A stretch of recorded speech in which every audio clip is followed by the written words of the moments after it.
Hello, Journey. Welcome to this week's Midweek Connection.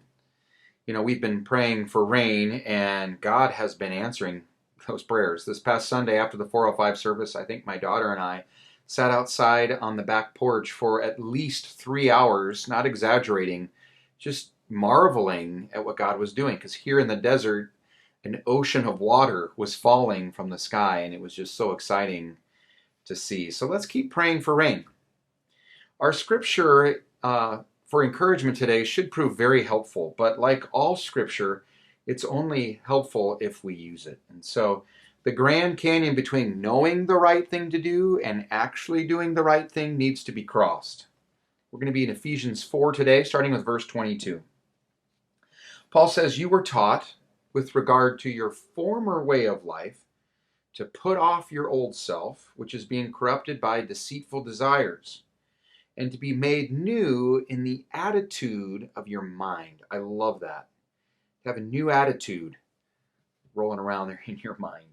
And to put on the new self, created to be just like God in righteousness and holiness.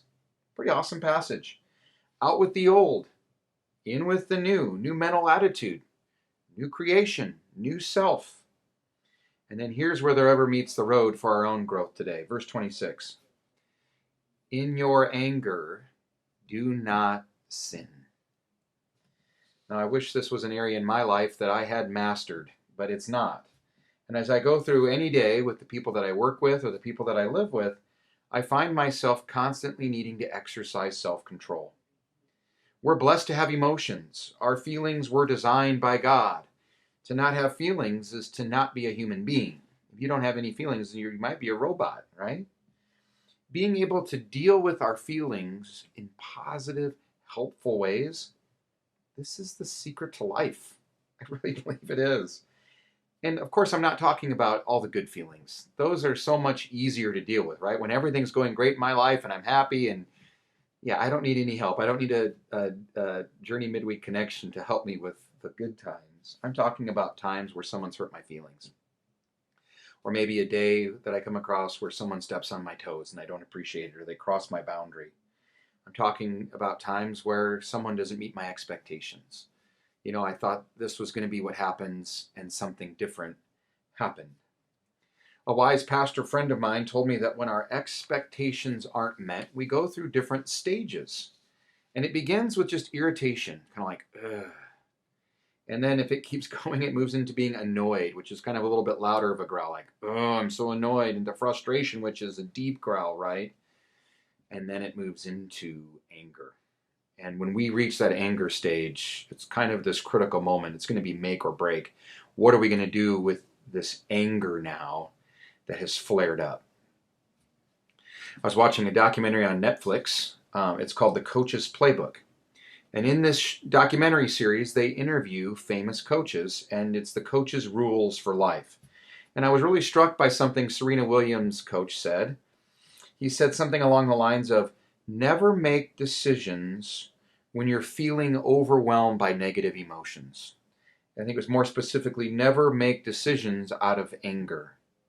He said when he looks back on his life and his coaching career, when he made decisions that flowed out of his anger, or if he communicated things in seasons where he was still really full and high on his anger, he said those were the moments that he had the biggest regrets in his life.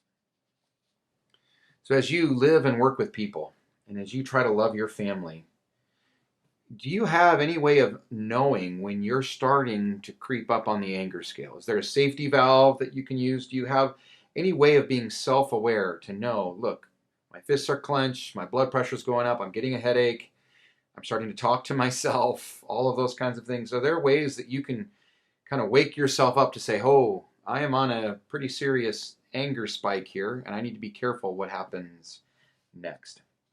When I'm in that critical place, when things have kind of escalated for me, I might be super frustrated, I might be super hurt by something, could be I'm just a little tired too, you add that to the mix, that's always fun. I know that that's the moment where the critical thing for me to do is to take a time out.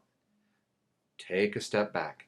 Try to let cooler heads prevail. Get some perspective on the situation. In the last few weeks, I've come across a couple of situations where I probably was at a level 10 emotionally.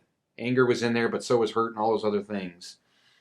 And it was only by the grace of God that I feel like I was able to take a step back and wait long enough until some of those intense emotions subsided, so then I could approach the issue and get resolution. And when the resolution happened, I was so happy because it didn't end up costing a relationship. It actually ended up gaining a relationship. So, I mean, this is real life where rubber meets the road.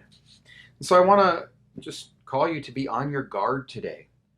Don't let anger run wild in your life. Don't let anger loose on the ones that you're called to love. And if you struggle and you make a mistake, forgive yourself too, because you can just beat yourself up, because we are human and it's hard. I tell you what, I'm going to be praying for you, and I ask that you're praying for me in this issue as well. Hope you have a great rest of your week. We'll see you on Sunday.